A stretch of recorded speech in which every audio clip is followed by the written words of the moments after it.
All right, guys, today's February 24th. Pretty sucky day as Russia has formally invaded and waged war on the Ukraine. There's a manifold attack all over the country, hitting areas of high value importance. And meanwhile, Putin warning the United States, don't you dare get involved, or you will be met with consequences that you have never encountered in your nation's history.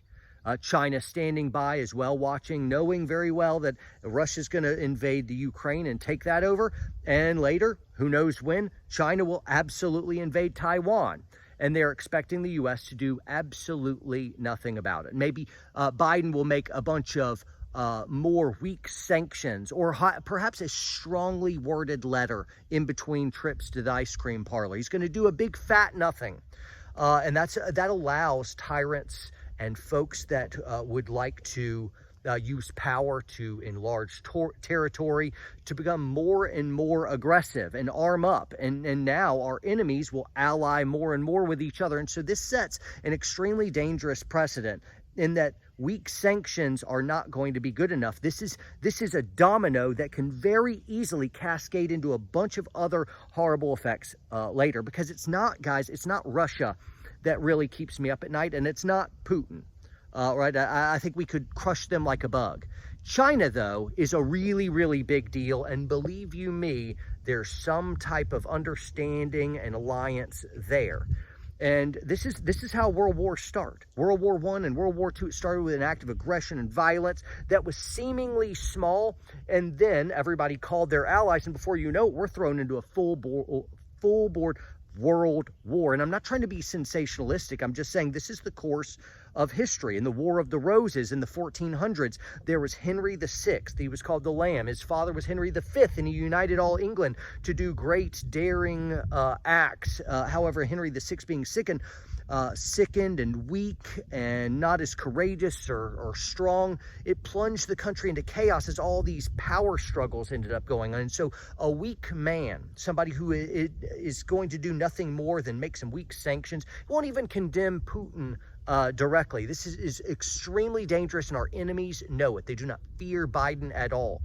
And so Alexander the Great, who conquered the world by 33 years old, would say, he didn't fear an army of lions led by a lamb, but he did fear an army of lambs led by a lion.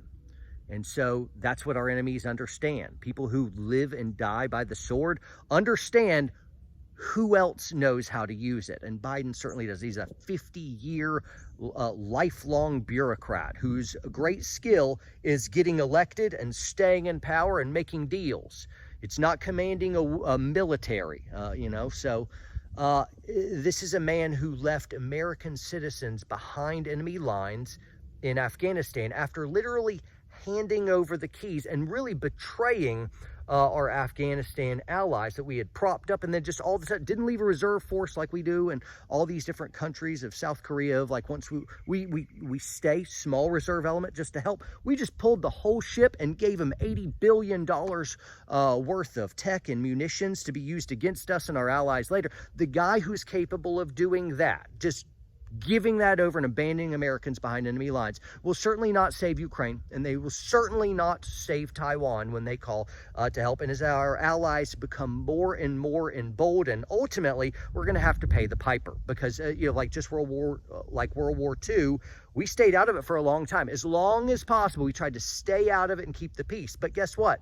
Our enemies don't think like we do. And as they war up, all it does is it means we're going to have to pay a greater cost later.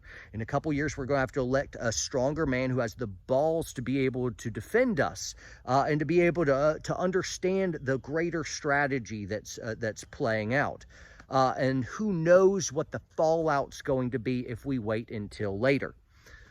So really, with my foreign policy of like, I want loving protection. Warrior Poet Society, we're loving protectors, and so we're not out looking to pick a fight, but from a practical method, our foreign policy is crazy man, finger over a button. I would like them to revere us as that. I'd like them, despite however good our president should be at home on domestic issues, I want foreign policy to everyone just thinks he's crazy, and not in like a Biden geriatric ward. I mean like crazy, insane. I will destroy you. I will come at you with that's the kind of president you need to be able to keep evil at bay. And if you don't have that approach, ultimately, we're the ones that pay for it with innocent blood. Civilians are dying in the Ukraine right this moment.